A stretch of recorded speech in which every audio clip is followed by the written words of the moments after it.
Mahigpit niyang hinawakan ang railing ng hagdang bato. Ang kanyang boses ay nagmamadali at may halong takot. Nasaan siya?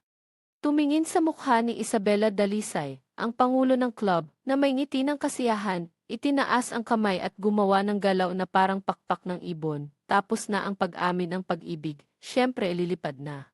Sa instinct, naramdaman ni Isabela Dalisay na niloloko siya ng batang iyon, pero nang marinig ang salitang lilipad na, parang huminto ang tibok ng kanyang puso ng ilang segundo.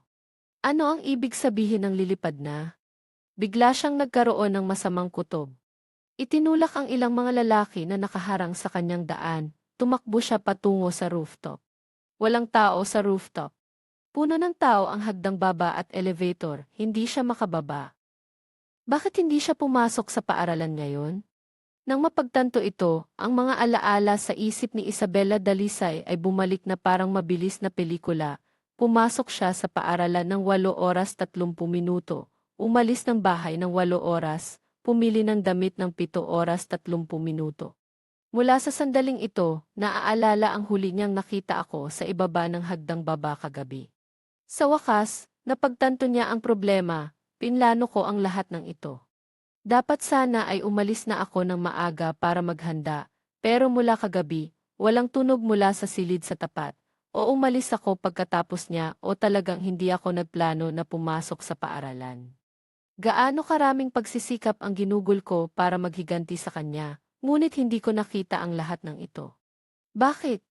Hindi naiintindihan ni Isabela Dalisay, niyayakap ang kanyang dibdib na mabilis na tumitibok, bigla niyang naramdaman na may nawawala sa kanyang katawan. Siya ay natatakot at naguguluhan, ngunit walang magawa upang maibalik ito. Nagsimula ang klase, sa wakas ay naalis ang mga tao na nagkakagulo sa gusali. Si Isabela Dalisay ay tinulungan ng ilang kaibigan na bumaba. Nang makita ang 7 o 8 staff ng paglilinis na naglilinis ng mga piraso ng papel sa sahig, siya ay naguguluhan at yumuko upang pulutin ang isang card na natapakan na puno ng mga bakas ng paa. Nang makita ang nakasulat dito, nagbago ang kanyang damdamin. Ang galit at pagkabigla ay naging takot at walang katapusang pangamba, isang pakiramdam na ang lahat ay lumalampas sa kanyang kontrol at umuusad sa isang direksyon na hindi niya maasahan. At ang takot na harapin ang mas malalakas na dagok sa hinaharap. Ang mga kaibigan niya, na unang beses na nakita siyang ganito, ay nag-iisip ng mga paraan upang aliwin siya. Walang anuman, Dalisay, sigurado akong galit pa rin si Andres makisig sa nangyaring reprimand dati. Uwi ka, ipaliwanag mo sa kanya, sabihin mo ang lahat ng mga saloobin mo, na gusto kanya, tiyak na mapapatawad kanya. Tama, pinursige kanya ng 2 taon, nag-amin ng pag-ibig ng 79 na beses, madali na lang ang pag-aliw sa kanya. Kahit na lahat ay nag-udyok sa positibong paraan, may kutob si Isabela Dalisay na iba ito sa mga nakaraan. Hindi niya maikubli ang pakiramdam ng pagkabahala, at ayaw na niyang marinig ang kanilang mga boses na maingay sa kanyang tainga. Sa gitna ng kalituhan, nagmaneho siya diretso patungo sa kanyang apartment. Nang matapos siyang mag-park at dumating sa gate ng condominium, nakita niyang naglilinis ang staff ng paglilinis ng basurahan. Bigla niyang naisip ang eksena kagabi, nakita akong nakadapa sa lupa, sinusunog ang isang bagay.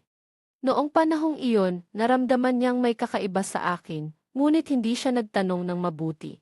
Wala nang ibang magawa si Isabela Dalisay kundi ang dalhin ang card pataas. Nang bumukas ang pinto ng elevator, naharang siya ng ilang malalaking bagahe. Nakita ng delivery guy na hindi siya makalabas, agad siyang humingi ng tawad at inilipat ang mga bagahe sa gilid. Inisip niya na ito marahil ang bagong kapitbahay na lumipat. Naalala niyang hindi pa ganap na gumagaling ang aking paa, balak niyang ipaalala sa akin na mag-ingat sa labas, at sabay na makipag-usap sa akin, ngunit pagdating sa kanyang pinto, nakita niyang bahagyang nakabukas ang pinto ng silid sa tapat. Itinaas niya ang kamay upang kumatok. Napakatahimik sa loob, walang tunog. Ang katahimikan ay nagtagal at nagkunot ng noo si Isabela Dalisay. Nais niyang itulak ang pinto upang tingnan, ngunit biglang narinig ang boses ng isang lalaki mula sa likuran. Ikaw ba ang kapitbahay sa tapat? Kumusta? Ako ang bagong lumipat dito sa 1705. Mangyaring tulungan mo ako. 1,705. Nang marinig ang numerong ito, instinctively tumingin si Isabela Dalisay sa numero ng bahay sa pinto. Sa susunod na segundo, siya ay natigilan na parang estatwa.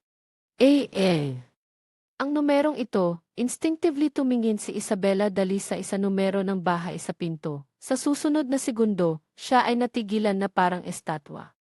Ang delivery guy ay masiglang nagpakilala habang itinutulak ang bagahe. Ngunit hindi narinig ni Isabela Dalisay ang kahit isang salita.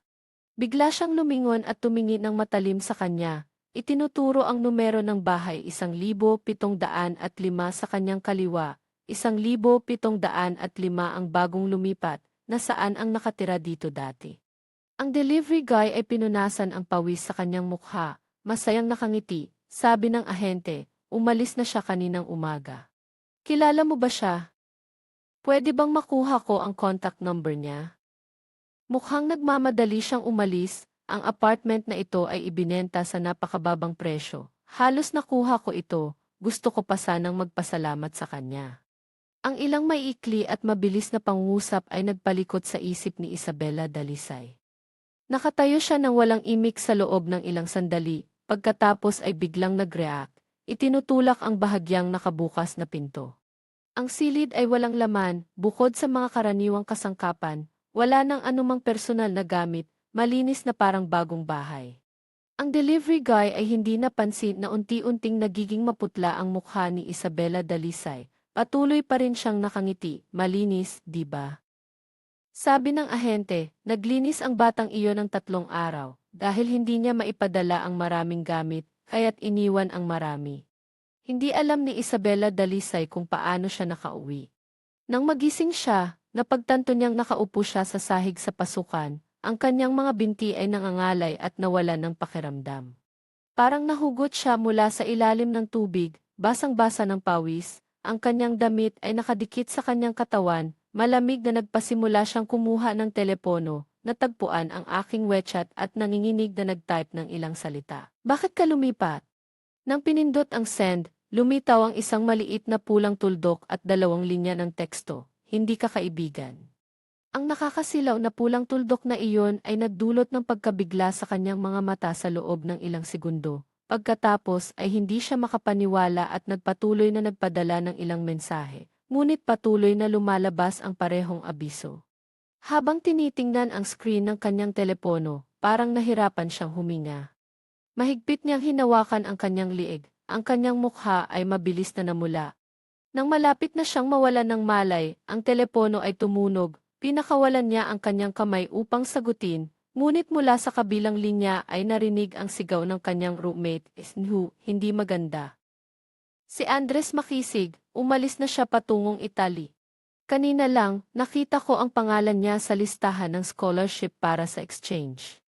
Ang pahayag na ito ay parang kidlat sa malinaw na langit na nagdulot ng malalakas na alon sa puso ni Isabela Dalisay. Nais niyang sumandal sa aparador upang tumayo, ngunit ang kanyang mga binti ay nangangalay at hindi na sumusunod. Nahulog siya sa lupa, ang kanyang ulo ay tumama sa sulok ng pader at umagos ang dugo. Ang sariwang dugo ay tumulo sa teleponong nakahiga sa tabi, nagdulot ng ingay, anong nangyari sa iyo? Darating kami agad.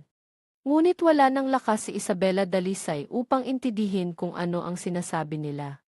Itinataas niya ang kamay upang yakapin ang sugat, parang may mga langgam na kumagat sa kanyang isipan, ang sakit mula sa mga nerbiyos ay hindi niya kayang tiisin. Yumuko siya at bahagyang umuungol sa sakit, unti-unting nagdidilim ang kanyang paningin bago tuluyang mawalan ng malay. Ang huling naiisip niya ay ang salitang nakita niya ng napakaraming beses na nakaukit sa kanyang puso. Ako si Andres Makisig, hindi na ako magkakagusto kay Isabela Dalisay. Si Isabela Dalisay ay malubhang nasugatan. Bagaman pinalad na nakaligtas, kailangan pa rin niyang manatili sa silid ng espesyal na pangangalaga. Nang magising siya muli, 3 araw na ang lumipas.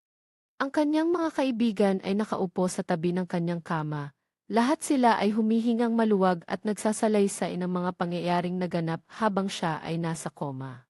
Ayon sa mga impormasyong nakuha, si Andres Makisig ay umalis patungong Italy 3 araw na ang nakalipas, ngunit hindi pa natatapos ang proseso ng enrollment. Narinig na pagkatapos mailabas ang listahan, mayroong nagreklamo sa paaralan na siya ay nagmanipula sa nakaraang pagsusulit, kaya't na-cancel ang kanyang scholarship. Kung na-cancel ang scholarship, tiyak na kailangan niyang bumalik. Dalisay, huwag kang mag-alala, hindi siya makakatakas. Ang puso ni Isabela Dalisay ay mabilis na tumitibok, ang kanyang mga mata ay nakabukas ng malaki sa pagkabigla. Pumunta siya sa Italy nagmanipula sa pagsusulit na cancel ang scholarship babalik. Hindi pa siya nakabawi mula sa napakalaking impormasyong ito nang may narinig siyang kumatok sa labas. Isang kaibigan ang tumakbo upang buksan ang pinto, at sabay-sabay na lumingon ang 3 natitirang tao nang makita si Professor Ramon Batas, ang tanyag na tao mula sa tanho, na pumasok na may mukha na parang ihi. Tumingin siya sa taong nasa kama, ang kanyang presensya ay puno ng otoridad na hindi kayang tingnan ng sinuman ng diretsyo. Ikaw ba si Isabela Dalisay? Narinig kong ikaw ang naging saksi sa pandaraya ni na Makisig at Emilio Lacan, gusto kong makipag-usap sa iyo. Nang marinig ito, ang mga kaibigan ay hindi naglakas loob na manatili at nagmadaling umalis sa silid. Habang unti-unting nagsasara ang pinto, bahagyang itinaas ni Isabela Dalisay ang kanyang baba, ako nga. Nang makuha ang tiyak na sagot, agad na lumitaw ang galit sa mukha ni Professor Ramon Batas, at sinadyang pinataas ang boses. Sinabi sa akin ni Makisig na ikaw ang nagpatotoo sa pandaraya. Ganito kalaking issue at naglakas loob kang magsinungaling? Alam mo ba kung paano ito makakaapekto sa hinaharap niya? Dahil sa akusasyon ng pandaraya, maaaring maalis ang kanyang scholarship sa exchange program ng paaralan at pinag-uusapan pa. Dahil sa akusasyon ng pandaraya, maaaring maalis ang kanyang scholarship sa exchange program ng paaralan at pinag-uusapan pa kung dapat ba siyang paalisin. Kapag nailabas na ang dokumento at idinagdag pa ang mga tsismis sa internet na dulot ng ginawa mo, ang buong buhay niya ay masisira dahil sa iyo. Mahal ka niya, pero subukan mong isipin kung may nagawa ba siyang mali sa iyo sa nakaraang 2 taon. Galit ka ba sa kanya hanggang sa kailangan mo siyang ilagay sa suliranin? Kung mayroon ka pang kaunting konsensya, agad kang pumunta sa paaralan at ipaliwanag ang katotohanan. Kung hindi, hindi lamang siya kundi pati ako at ang buong departamento ng disenyo ay masisira dahil sa iyong kasinungalingan. Nang marinig ang mga salitang ito, ang isip ni Isabela Dalisay ay naguluhan at biglang nagpanik. Noon, nagalit siya dahil hindi ko siya pinili sa pagtitipon ng club at nagalit pa, kaya't pinilit akong humingi ng tawad sa kanya, kaya't niloko niya si Guru Zhao. Hindi niya inasahan na magdudulot ito ng malaking chain reaction at hindi niya kayang isipin kung ano ang mangyayari kung ang lahat ay maganap ayon sa hula ni Professor Ramon Batas. Hindi niya alintana ang sugat sa kanyang noo at sinubukang umupo upang makasama si Professor Ramon Batas sa paaralan at ipaliwanag ang katotohanan. Paglabas ng pinto, agad na hinarang ng mga tauhan ng medisina ang dalawa. Hindi naglakas loob ang mga doktor na hayaan siyang umalis at patuloy na nagbigay ng payo, ngunit hindi siya nakinig sa kahit anong salita, matigas ang loob na bumalik sa paaralan. Nakipag-ugnayan na si Professor Ramon Batas sa taong namamahala sa disiplina, si Isabela Dalisay, na umamin sa harap ng pinuno ng disenyo at guro na si Tiriogi Emilio Lacan na siya ay nagnakaw. Hindi inaasahan ni Emilio Lacan na bigla siyang lilihis, kaya't siya ay nagpanik at nagmamadaling nagsabi na hindi siya iyon. Siguro Tirio ay hindi rin inaasahan na magbabago siya ng salaysay, hindi na alam kung kanino dapat maniwala. Malamig na tiningnan ni Isabela Dalisay si Emilio Lacan na nanginginig habang kinuha ang kanyang telepono at naglabas ng isang larawan. Ito ang sulat na isinulat ni Emilio Lacan para sa akin noon. Mamaya, dadalhin ng pamilya ko ang orihinal na kopya para maihambing ang sulat at ang papel. Nang marinig ito, nagbago ang kulay ng mukha ni Emilio Lacan, namutla at nagbabaluktot ng ilang salita, bago tuluyang nanahimik. Sa ilalim ng seryosong tingin ng mga lider, nanginginig si Isabela Dalisay, ako si Emilio Lacan, nakalimutan mo ba na magkasama tayong lumaki? Tapos na ang mga bagay na iyon. Bakit ka pa nagsisinungaling? Nakita ang malinaw na ebidensya, ngunit patuloy pa rin si Emilio Lacan sa pagtanggi. Sa mga mata ni Isabela Dalisay, lumabas ang pagkasuklam, hindi ko kailanman gusto ang ikaw. Noon, nag-arte lang ako. Ngayon, ayaw ko nang mag-arte, tiyak na hindi ko na kayang ipagtanggol ka. Kung ano ang ginawa mo, dapat mong harapin ang mga responsibilidad ng iyong mga aksyon. Matapos niyang sabihin iyon, dumating ang pamilya ni Isabela na may dalang orihinal na kopya. Matapos ihambing ang sulat sa papel, talagang kay Emilio Lacan ito. Agad na nagpasya ang Departamento ng Disiplina na ipaalam sa buong paaralan upang linawin ang katotohanan. Dahil sa nagdulot ng masamang epekto, si Emilio Lacan ay pinatalsik sa paaralan at ang pangyayaring ito ay naitala sa kanyang record. Matapos maresolba ang lahat, madilim na ang paligid. Lumabas si Isabela Dalisay at tinawag si Profesor Ramon Batas. Profesor, alam na ba niya ang nangyari sa bansa? Kahit na naayos na ang lahat, hindi pa rin nawawala ang galit ni Profesor Ramon Batas at tiningnan si Isabela Dalisay na may pagdududa, malapit nang mapatalsik at hindi pa rin alam. Sira na ba ang utak mo? Sa ganitong pagmumura, lalo pang nainis si Isabela Dalisay, ngunit nais pa rin niyang ipaliwanag, ngunit naayos na ang lahat, babalik ba siya? Tiningnan siya ni Profesor Ramon Batas na may pagmamalaki sa boses. Ang scholarship na ito ay isa lamang sa buong disenyo at nakuha ito dahil sa kanyang sariling kakayahan. Matapos ang 3 taon ng pag-aaral sa Italia, ang kanyang hinaharap ay napakalawak. Bakit siya babalik? Bukod dito, sa Tsinghua, may mga tao tulad mo, mas mabuti pang hindi na siya bumalik at hindi na siya magdusa. Dapat sana ay pinayuhan ko siya na maging maingat sa pagpili ng kanyang kasintahan. Sa ibang lugar, tumanggap ako ng tawag mula kay Profesor Ramon Batas na nag-uulat ng kanyang kaligtasan habang ako ay nagpapahinga sa tabing dagat. Hindi ko alam kung paano niya pinilit si Isabela Dalisay na sabihin ang katotohanan at hindi ko na rin nais alamin, tanging taos pusong nagpapahayag ng aking pasasalamat sa kanya. Nagbigay si Profesor Ramon Batas ng ilang payo at nagmadaling umalis para sa isang pulong. Humigop ako ng hangin mula sa dagat at uminom ng isang basong juice sa tabi habang nagpapahinga sa buhangin. 3 araw na ang nakalipas, dumating ako sa Italia na mailayuning agad na ayusin ang aking enrollment. Ngunit tumawag ang paaralan sa bansa upang beripikahin at biglang nagbigay ng balita na may problema sa aking scholarship at hindi pa ito maayos. Nagtanong ako sa aking roommate at nalaman kong may nagulat sa akin ng lihim, kaya't naghanap ako kay Profesor Ramon Batas upang ipaliwanag ang katotohanan. Humingi ako ng tulong sa kanya, kahit nakilala si Profesor Ramon Batas at Tsinghua, alam kong mahirap ipaliwanag ang sitwasyon, kaya't handa na akong harapin ang bagyo. Dapat kong sabihin na mula nang makilala ko si Isabela Dalisay, tumaas ng malaki ang aking kakayahang humarap sa presyon. Kahit na may balak pa akong bumili ng tiket ng eroplano papuntang Asian Beach para magpahinga.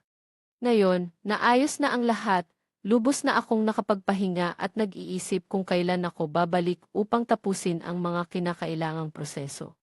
Habang tinitingnan ko ang mga tiket ng eroplano, biglang nagpadala ng mensahe ang grupo ng PA Dormitory. Kakausapin ni Ramon Batas si Isabela Dalisay na pumunta sa dormitory upang hanapin kami at humingi ng iyong contact number.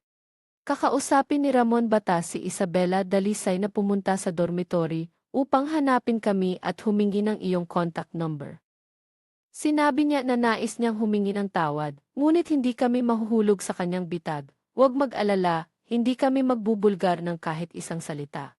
Hindi mo alam kung gaano siya kapali ngayon, may bandage pa sa ulo. Narinig kong ilang araw na ang nakalipas ay nasa espesyal na silid siya. Totoong karma ito. Nang makita ko ang mga salitang ito ng pang-aasar, naisip ko ang eksena kung saan tinanggihan si Isabela Dalisay nang humingi siya ng bagong numero ng telepono ko. Umiti ako habang umaawit at nagpadala ng malaking sobre ng red envelope sa group chat. Salamat sa lahat ng inyong tulong sa nakaraang panahon. Naayos na ang lahat, pagbalik ko sa bansa sa loob ng 3 taon, iiyain ko kayong kumain bilang pasasalamat. Alam ng mga ka-roommate ko na ako ay mapagbigay kaya't hindi na sila nag-atubiling tanggapin ang sobre. Natutuwa rin ako dahil may mga kaibigan at guro na mabuti tulad nila. Matapos mag-book ng tiket pabalik sa Milan, nag-unat ako at tumayo, naglakad sa malambot na buhangin patungo sa hotel. Ang mga alon sa likuran ay patuloy na bumabalot sa dalampasigan. Ang mga sigul ay nakadapo sa payong, ang mainit na sikat ng araw ay nagbigay ng pakiramdam ng init. Napakaganda ng panahon ngayon. Sa pagkakataong ito, ang proseso ng pag-enroll ay naging napakadali, walang anumang problema. Tiningnan ko ang mga dokumentong may selyo at ang bagong student ID na may ngiti sa aking mukha. Tinanong ako ng staff kung nais kong manatili sa dormitory o maghanap ng apartment. Dahil ayaw ko sa komplikadong kapaligiran ng dormitory para sa mga estudyanteng dayuhan, bago ako dumating, humiling na akong bumili ang pamilya ko ng isang maliit na apartment malapit sa paaralan. Agad akong nagdala ng maleta doon. Pagdating ko, tiningnan ko ang mga baitang sa harapan at sinubukang buhatin ang mabigat na maleta, humihikbi. Nais ko sanang magbayad ng tao para tumulong, nang biglang may narinig akong isang magandang boses mula sa tabi. Nais ko sanang magbayad ng tao para tumulong, nang biglang may narinig akong isang magandang boses mula sa tabi. Tumingin ako sa pinagmula ng boses at nakita ang isang magandang batang babae na may blonde na buhok at asul na mata na nagtatanong sa akin sa Ingles kung kailangan ko ng tulong. Agad akong tumango. Ang magandang babae ay tumulong sa akin na buhatin ang maleta pataas habang nag-uusap kami. Pagdating sa pintuan ng apartment, nagpakilala na kami sa isa't isa. Taos puso akong nagpasalamat sa kanya, ngunit ipinakita niya ang kanyang pulang kamay at mumiti, nakatulong ako sa iyo, kaya't ang isang pasasalamat ay hindi sapat. Kung maaari ko bang makuha ang iyong numero? Naguluhan ako sandali at mabilis na nakabawi, naghanap sa aking bulsa, ngunit hindi ko mahanap ang business card. Wala akong ibang magagawa kundi humingi ng paumanhin. Sinabi ng magandang babae na walang anuman at hindi alam kung saan niya nakuha ang isang ballpen, inilahad ang kanyang kamay sa akin, kaya't pakisulat mo ang numero sa aking kamay. Nag-atubili ako ng ilang segundo at tinanggap ang ballpen, sinulat ko ang isang mahabang numero sa kanyang payat na kamay na parang jade. Matapos lumipat sa bagong apartment, naging abala ako ng ilang araw upang ayusin ang mga gamit sa bahay. Sa gabi, tumanggap ako ng mensahe na lahat ng mga estudyanteng dayuhan sa programang ito ay nakumpleto na ang kanilang registration at bukas ay magkakaroon ng welcome ceremony sa auditorium. Naalala ko ang oras at maaga akong bumangon kinabukasan. Sa mga nakaraang araw, kahit na madalas akong maglakad-lakad sa paaralan kapag may oras, dahil masyadong malawak ang paaralan at magkapareho ang mga arkitektura, naliligaw pa rin ako. Malapit na ang oras, nag-iisip na magtanong ng direksyon sa sinuman nang biglang tumunog ang telepono ko mula sa isang hindi kilalang numero. Pag-isipan ng ilang segundo, sinagot ko pa rin ito at narinig ang pamilyar na boses sa aking tainga, ngunit hindi ko maalaala kung sino ito. Habang naguguluhan, biglang may humaplos sa aking balikat mula sa likuran. Nang lumingon ako, nakita ko si Alisa, ang magandang babae na tumulong sa akin noong nakaraang araw, na nakangiti at bumabati sa akin. Ang telepono ay nasa aking tainga at bigla kong naisip na ito ang kanyang numero, at sa aking mukha ay lumabas ang pagkabigla. Nagpalitan kami ng palakpak. Tinanong ni Alisa kung ano ang iniisip ko. Taos puso kong ikinuwento ang aking mahirap na sitwasyon. Nang marinig niyang nabanggit ko ang auditorium, sinabi niya na balak din niyang pumunta roon at maaari niya akong samahan. Wala akong pagdududa at sumama sa kanya habang naglalakad kami sa campus na parang isang labirint, nag-uusap ng masaya. Pagkalipas ng mahigit 10 minuto, itinuro ni Alisa ang gusali sa harapan at sinabi na narito na tayo. Kinuha ko ang telepono ko at tiningnan, talagang kapareho ito ng larawan ng gusali na ipinadala ng aking kaklase. Agad akong nagpasalamat kay Alisa. Ang welcome ceremony ay tumagal ng 2 oras. Nang lumabas ako mula sa auditorium, ramdam ko ang pagod sa aking likod. Naisip ko kung saan ako kakain ng tanghalian nang biglang may lumitaw sa aking harapan. Si Alisa ay nakangiti at bumabati sa akin, tinanong kung mayroon na akong plano para sa tanghalian. Hindi nag-aalala ako tungkol dito. Ngumiti siya nang makita ang aking pag-aalala at inanyayahan akong sumama sa isang restaurant. Pumayag akong sumama sa kanya palabas ng paaralan. Nang makarating kami sa pintuan ng restaurant, napansin kong ito ay isang Chinese restaurant. Sa mga mata ni Thong, lumitaw ang pagdududa. Gusto mo bang dalhin ako para kumain ng Chinese? Kumakain ka ba ng tsiye? Narinig ko na hindi sanay ang mga kanluranin sa pagkain dito. Umaasa akong magkakaroon tayo ng masarap na pagkain ngayon at gusto ko ring subukan ang Chinese food, kaya pinili ko ang restaurant na ito. Hindi ko akalain na magiging maasikaso siya at ayaw kong masayang ang kanyang kabutihan, kaya ngumiti akong sumagot, sige, pumasok tayo at isipin mong ako ang host sa pagkakataong ito para imbitahan kita. Umaasa akong magdadala ito sa iyo ng isang kamanghamanghang karanasan sa pagkain ng Chino. Habang nag-uusap kami, pumasok kami sa restaurant at naghanap ng upuan. Kinuha ko ang menu at nakita kong masigasig siyang interesado sa mga pagkain, kaya inintroduce ko ang bawat isa sa kanya at umorder ng 5 putahe. Dahil sa kanyang masigla at magalang na personalidad, naging masaya ang aming pagkain. Nag-usap kami tungkol sa mga pagkakaiba ng kultura sa pagitan ng silangan at kanluran, at pagkatapos ay tungkol sa mga nakakatuwang nangyari kamakailan sa paaralan, at mabilis kaming naging malapit. Matapos ang tanghalian, sinamahan ako ni Alisa pabalik sa aking apartment. Nang maghiwalay kami, nagpakita si Alisa ng kaunting lungkot at magalang na nagbigay ng imbitasyon na maaari ba akong imbitahan sa kanya para sa afternoon tea sa katapusan ng linggo. Sa magandang panahon ng katapusan ng linggo, masaya akong pumayag na makipag-usap kay Alisa sa isang garden cafe. Isang grupo ng mga puting kalapati ang lumipad sa tabi ng lawa at isang magaan na balahibo ang dahan-dahang nahulog sa buhok ni Alisa. Nang makita ito, umiti si Alisa at tumayo upang tulungan akong alisin ito. Masyado kaming malapit sa isa't isa at mula sa malayo, mukhang napaka-sweet namin. Tumingala ako na may ngiti. Ang aking tingin ay lumipat sa kaliwa at biglang tumigas. Ang isang babae na nakatayo sa pintuan ay may bandage sa mukha at mukhang napakakatulad ni Isabela Dalisay. Bago ko pa siya masyadong mapagmasdan, ang babae ay nagmartsa patungo sa amin, nakayuko ang ulo at may mga mata na pula na nakatingin sa mesa ng mga pastry. Nagalit na nagtanong, sino siya? Nang marinig ko ang pamilyar na boses na ito, nakasiguro akong si Isabela Dalisay iyon. Kahit hindi ko alam kung bakit siya nandito, hindi ako nagulat sa kanyang pagdating. Alam kong darating ang araw na hahanapin niya ako. Sa huli, sa mga mata ni Isabela Dalisay, ako ay isang biktima sa kanyang mga kamay at hindi niya ako bibitawan. Naghanda na ako para sa pagkikita na ito, kaya nang humarap ako sa kanyang masamang ugali, nanatili akong kalmado, kaibigan ko lang, may problema ba? Kaibigan mo ba siya? Ang huling mga salita ay sinabing may galit na galit si Isabela Dalisay. Hindi siya makapaniwala na naglakbay siya ng malayo na may malubhang sugat upang ipaliwanag ang lahat sa akin, ngunit nahuli pa sa akin na nakikipag-date sa ibang babae. Ilang araw pa lang sa ibang bansa, nakahanap na ng bago. Hindi ba't gusto niya ako sa loob ng 2 taon na tinanggihan 79 na beses at hindi sumuko? Hindi ba't sinabi niyang sa ika-negatibo 100 na pagkakataon magiging tayo? Bakit niya ako pinabayaan?